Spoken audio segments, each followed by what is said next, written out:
పరిచయమైన వ్యక్తి. ఆయన వయసు ఏంది? నా వయసు ఇప్పుడు 35 ఏళ్ళు, ఆయన వయసు 68 ఏళ్ళు. ఎట్లా ఇది?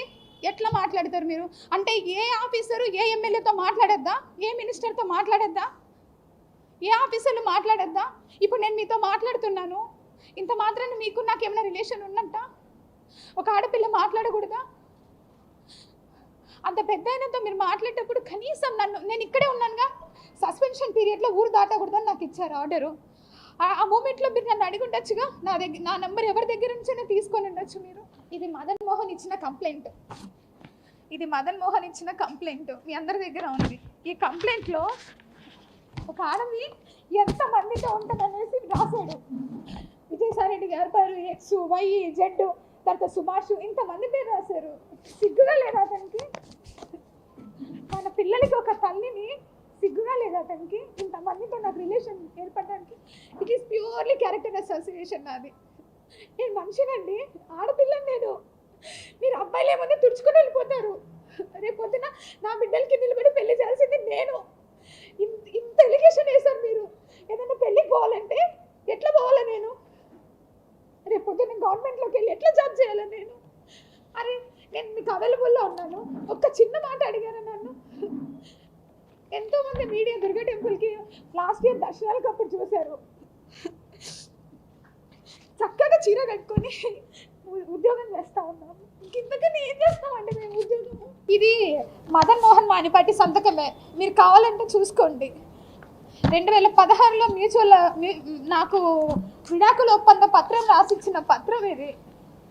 ఇందులో క్లియర్గా ఎంతమంది బిడ్డలు ఉన్నారు, ఆ బిడ్డలకి ఏంది, ఆ తర్వాత ఆయన ఎప్పటి వరకు నాకు ఎంత డబ్బు ఇస్తానన్నాడు అంత రాసుకున్నాడు. ఇది ఆయన నాకు రాసిచ్చిన పత్రం. ఇలాంటి పత్రమే ఆయన దగ్గర ఉంటుంది, నేను రాసిచ్చింది.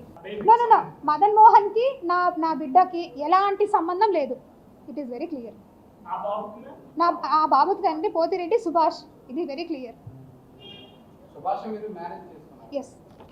ఎస్ మేమిద్దరం చేసుకున్నాం, అఫీషియల్గా కాదు సార్, మేమిద్దరం ఇష్టపడి చేసుకున్నాం. తర్వాత అత్తమ్మ వాళ్ళందరూ అగ్రీ అయ్యారు. ఆ ఫొటోస్ కూడా కావాలంటే మీకు. లేదు మేము చేసుకోలేదు రిజిస్ట్రేషన్. ఎగ్జాక్ట్. నా పేరు మానిపాటి మదన్ మోహన్, 40 ఏళ్ళు. నా క్వశ్చన్ ఒకటే, ఆ బిడ్డకి తండ్రి నేను చేసిన రికార్డు ప్రకారం ఆయన పేరు సుభాష్ రెడ్డి గారేమో నేను కాదంటున్నారు. విజయసాయి రెడ్డి గారేమో నాకు సర్కమ్స్టెన్షియల్ ఎవిడెన్సెస్ ప్రకారం ఆయన అనేది నా అనుమానం.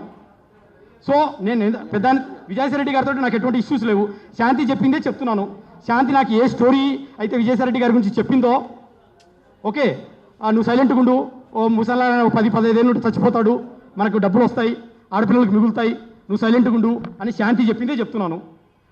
నాకు థ్రెట్ ఇచ్చింది, భయపడిచ్చింది, నిన్ను 1 నిమిషంలో లేపుతారు నువ్వు వాళ్ళతో పెట్టుకుంటే అని ఇన్ని డ్రామా చేసింది. సో ఇప్పుడు పెద్ద ఆయనతో నాకు ఏమీ లేదు. పెద్ద ఆయన if is really having high integrity, clean chit, he can come for the DNA test. అది ఎవరైనా కానీ, విజయసాయి రెడ్డి గారు కానీ, జగన్ గారు కానీ, మదన్ కానీ, ఎవరైనా కానీ, నాకు ఇద్దరి మీద డౌట్ ఉంది. ఇప్పుడు ఆయన ఎందుకు సంతకం పెట్టారు? పోతిరెడ్డి సుభాష్ రెడ్డి గారు ఎందుకు సైన్ పెట్టారు? సో ఆయన కూడా DNA టెస్ట్కి రావాల్సిందే. శాంతి చెప్పిన ప్రకారము విజయసాయి రెడ్డి గారు కూడా DNAకి రావాల్సిందే. అక్కడ ఉన్న వాళ్ళు ఎంత పెద్దవాళ్ళైనా సరే నేను వదలను. ఇది నా జీవితానికి సంబంధించిన ఇష్యూ, సాంఘికంగా నైతికంగా సంబంధించిన ఇష్యూ. ఎంత పెద్దవాళ్ళనే వదిలేదు లేదు, నా ఆత్మగౌరవానికి సంబంధించిన ఇష్యూ ఇది. కాబట్టి నాకు విజయసాయి రెడ్డి గారి మీద ఏమీ లేదు. ఆ శాంతి చెప్పిందే నేను ఇక్కడ మేము ముందర పెడుతున్నాను. కాబట్టి ఆయన ఏమీ లేకపోతే DNA టెస్ట్కి రమ్మను సార్ కానీ, విజయసాయి రెడ్డి గారు కానీ, లేకపోతే పోతిరెడ్డి సుభాష్ గారు కానీ. ఒకవేళ విజయసాయి రెడ్డి కాకపోతే ఇదే మీడియా మిత్రుల ముందర సాష్టాంగంగా నమస్కారం చేసి బేషరతుగా సారీ చెప్తాను సార్కి. ఆమె నా దగ్గర నుంచి ఏం కోరట్లేదు, మ్యూచువల్ డైవర్స్ ఇచ్చి వెళ్ళిపో, లైఫ్ నుంచి అంటుంది, జీవితం నుంచి వెళ్ళిపో అంటుంది. వెళ్ళిపోతానమ్మా, నేను ఏలుకోను, ఇంత తప్పు చేసిందని ఎలా ఎలుకుంటాను? నా బిడ్డ కదా అన్న విషయం నాకు తెలుసు. నా ఇద్దరు ఆడపిల్లలకు ఆన్సర్ కావాలి, ఆ బిడ్డకు తండ్రి ఎవరో కావాలి. అది నాకు DNA టెస్ట్ ద్వారా ప్రూవ్ చేసి నేను వదిలేస్తా. This is my divorce topic. ఎప్పుడు లేదు మేడం. ఆమెనే ఎప్పుడు నీకు డైవర్స్ ఇస్తా, నీకు పొట్ట ఉంది, నీకు బొజ్జ ఉంది, నువ్వు లావైనావు, ఆమెనే చెప్తుంది. అంటే 42 ఏళ్ళు వస్తే పొట్ట బొజ్జ రాదా మేడం? జుట్టు కూడదా? నేను ఇతికి వచ్చానా? 42 ఏళ్ళు, 9 ఏళ్ళ పిల్లలు, 4 ఏళ్ళు ఉంటే పెద్ద మనుషులు అవుతారు. నీకు పొట్ట ఉంది, నీకు బొజ్జ ఉంది, సిల్లీ రీజన్స్. ఈ 6 నెలల్లో నేను చేసిన ఇన్వెస్టిగేషన్ ఇదంతా కూడా. ఈ 6 నెలల్లో నేను చేసిన ఇన్వెస్టిగేషన్లో మేడం ప్లీజ్ నా పాయింట్స్ అండర్ చేసుకోండి. 12 నెలలంతా నా బేబీ అని చెప్పింది, 1 నెలంతా అన్నోన్ IVF చెప్పింది, ఓ తర్వాత known donor that is Vijayasai Reddy sir అని చెప్పింది, 1 నెలంతా లేదు IVF కాదు, డాక్యుమెంట్స్ లేవు, ఫిజికల్ రిలేషన్షిప్ అని చెప్పింది. ఇదంతా కాదనేసి ఒక 4-5 పేర్లు మళ్ళీ ఏదో పేర్లు చెప్పింది. ఇదంతా కాదనేసి నాకు పిచ్చి ఎక్కిపోయి నేను హాస్పిటల్కి వెళ్ళాను. హాస్పిటల్కి వెళ్తే దాంట్లో కొత్త పేరు వచ్చింది పోతిరెడ్డి సుభాష్ అని. ఈ మేడం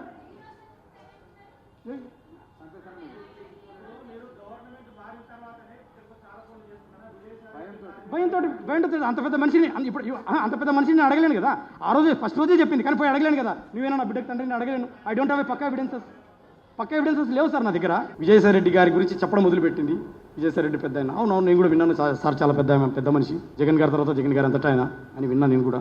ఒకసారి ఇక్కడ జూబ్లీ హిల్స్లో ఆయన ఇంటికి తీసుకెళ్ళింది నన్ను. జూబ్లీ హిల్స్లో ఆయన ఇల్లు గుర్తులేదు కానీ I swear she took me to their home. ఆయన ఇంట్రడ్యూస్ చేశారు. సారు వాళ్ళ మిస్సెస్ గారు అప్పుడు సునంద మేడం గారు కూడా ఇంట్లో ఉన్నారు. ఆయనను కూడా పరిచయం చేసింది. ఫోటోలు కూడా దిగాము. తర్వాత విజయసాయి రెడ్డి గారు కూడా ఉన్నారు. మదన్ని మా మిస్సెస్ పరిచయం చేసావా అన్నారు. శాంతి కూడా పరిచయం చేసింది. ముగ్గురం ఫోటోలు దిగాము. తర్వాత సారు మేడం శాంతి నిలబడితే ఒక ఫోటో తీశాను. I believe he is in the age of my father. Obviously I will trust, no doubt, అందులో డౌటే లేదు నాకు. I don't have any scepticism, I don't have any pessimism, I don't have any wrong thoughts. I'm very much clear తండ్రి ఏజ్లో ఉన్నాడు. So ఆ టైంలో అప్పుడు ఆ సార్కి అడిగా, సార్ అప్లికేషన్ ఇట్లా డెడ్లో ఉంది, మీరు కొద్దిగా సాయం చేయాలని శాంతి ద్వారా నేనే అడిగాను, మెసేజ్ పెట్టాను. సార్ కూడా మంచి హృదయంతో, ఇప్పటికి కూడా కృతజ్ఞుని సార్కి నేను, విజయసాయి రెడ్డి గారికి, మంచి హృదయంతో తనకున్న ఇన్ఫ్లుయెన్స్ ఉపయోగించి ఢిల్లీలో తన పార్టీ మనుషులు ఉపయోగించి 2-3 మినిస్ట్రీలు కదిపి అప్లికేషన్ ఒక మనిషిని పంపించి నా అప్లికేషన్ మూవ్ చేయించి దాన్ని ఓకే చేయించారు. తర్వాత నాకు మెయిల్ వస్తే నేను మళ్ళీ ఢిల్లీకి వెళ్ళాను. వెళ్తే even when I was call from Hyderabad, madam నా అప్లికేషన్ స్టేటస్ ఏంది మేడం, ఎవరయ్యా నీ అప్లికేషన్ పట్టుకొని తెగ తిరుగుతున్నారు, యు ఆర్ ఫ్రమ్ వేర్ అన్నాడు.